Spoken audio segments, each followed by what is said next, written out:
the disciples of John and of the Pharisees were accustomed to fast.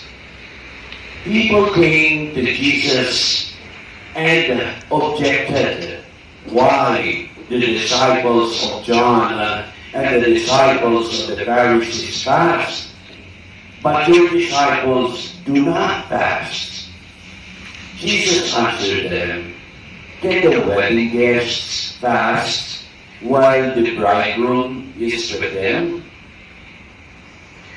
But the days will come when the bridegroom is taken away from them, and then they will fast on that day.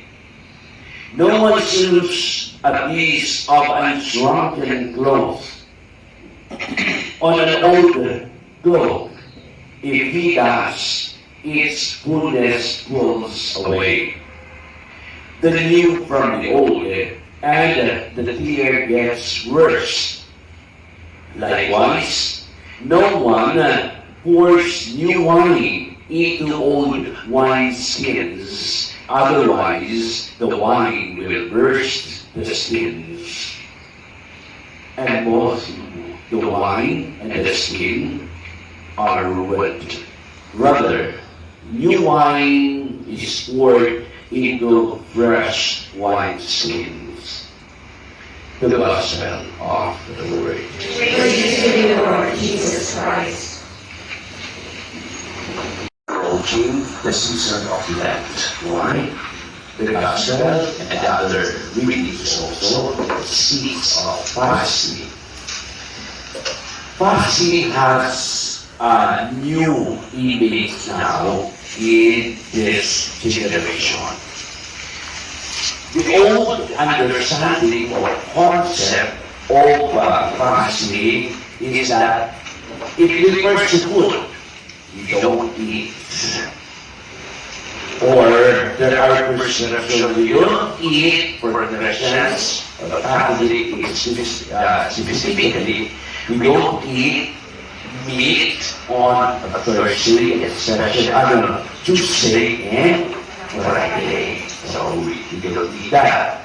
But there is another phase and image of fasting right now. Fasting is the fasting that has purpose.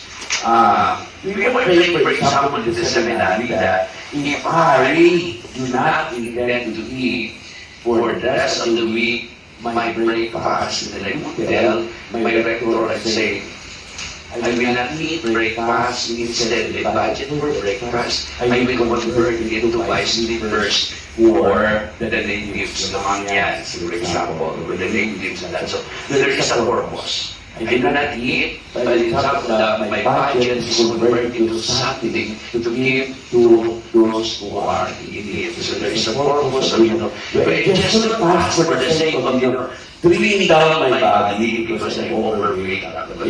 I'm 80 kilos. And I don't represent my purpose is just trimming down my body. But there are also those who have higher purpose than instead of, trimming down, or maybe because my sugar is too high, then I don't eat this food, so to lower down my sugar. There are also other bases of fasting. Or this generation now would say, I'd like to buy a new pair of shoes. And my shoes would still be working.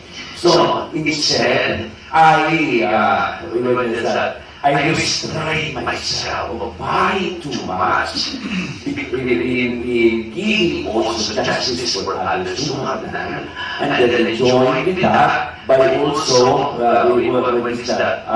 discipline, because fasting actually is an act of self-discipline. So I do discipline myself also by cutting down expenses also. Even food, even when the things that I accumulate. Or maybe I could see in my cabinet there are surpluses there.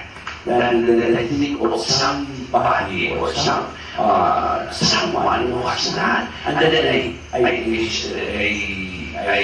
intend to share. Especially when I feel that there is pain of sharing. I let go of this because of sentimental value. Yeah. Sometimes it would be said to keep it, otherwise he might be frustrated or, get mad at me if he learns that what is given to me is also to other people. But there is a pain of giving, and then it is genuine act of charity also. And that is actually the deeper sense of fasting is mortification. I mortify myself. So there is a deeper meaning of the word sacrifice beyond the literal meaning. Or if I restrain myself of, acting impulsively to the stimulus that is given to me, is I mortify myself. I mortify myself. But there is a need, for, praying of grace from God for me to be able to accept and embrace that mortification. There are so many things. I want to join the body, but my physical presence deprive me of joining there. I mortify myself. I don't have a way. I buy food for those who are there because I am no longer capable of putting my physical self in there because my health does not allow me. But I want to be one with those who are there in the body, so I have to bring something also. For those might be, I supply them with water. I may not be present there physically, but my mind and my heart is also present in that. So there are many other acts of fasting and mortification and sacrifice. And today, the image of the three martyrs are inspiring us that there is a new way of becoming a martyr. Enduring, sometimes that's endurance. I don't really act because I want to absorb. I want to absorb up to the limit of where can I absorb. And then I react later on. Which means at once I can hold on to myself. That's another image of martyrdom also. Where I can enjoy. I have to reach out to the limit of my mind and then absorb something. Where can I possibly absorb also? So that's one way also. Of course, there are many other phases of becoming a martyr. Opening myself, depriving myself is an act of martyrdom also.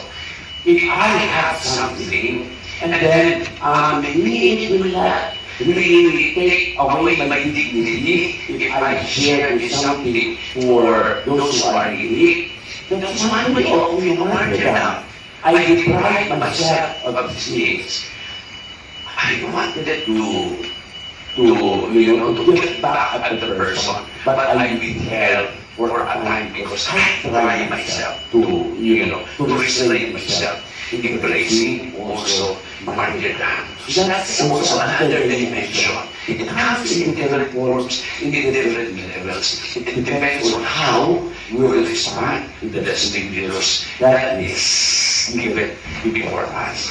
We ask the inspiration of the three martyrs for in our time today, because there are so many experiences and events of our lives when our patience is being tried.